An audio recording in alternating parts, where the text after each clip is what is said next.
జగన్ రాగానే సంవత్సరంలో అందరూ పారిపోతాం అని చెప్పారు. మేము ఈ జగన్ పాలన తట్టుకోలేం, వెళ్ళిపోతామంటే ఎక్కడికి వెళ్ళిపోతాం మనం? ఒక చెట్టు నాలుకున్న పక్షి అయితే, గూడు పెట్టుకున్న పక్షి అయితే ఎగిరిపోద్ది.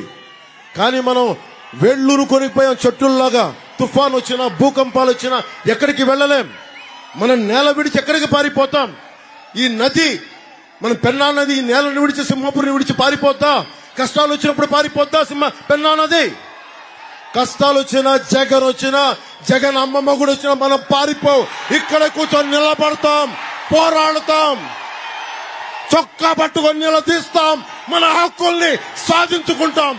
ఇది మన హక్కు, మన నేల మనదే, మన సింహపురి మనదే.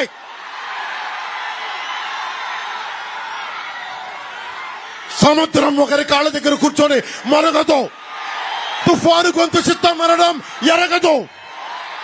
పర్వతం ఎవడికి వంగి సలాం చెయ్యదు.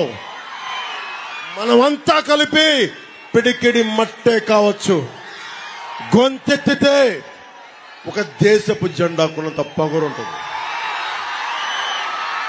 మీ భవిష్యత్తు కోసం వచ్చాం, మీ భవిష్యత్తు కోసం నిలబడతాం. మీ బిడ్డల భవిష్యత్తు కోసం వారికి ప్లాన్ చేసి మరి మేము అండగా ఉంటామని తెలియజేసుకుంటూ, నా అన్నదమ్ములకి, నేను పెరిగిన నా నెల్లూరుకి,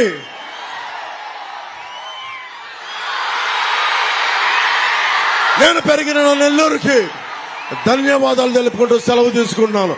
జై టీడీపీ, జై బీజేపీ, జై జనసేన, జై హింద్.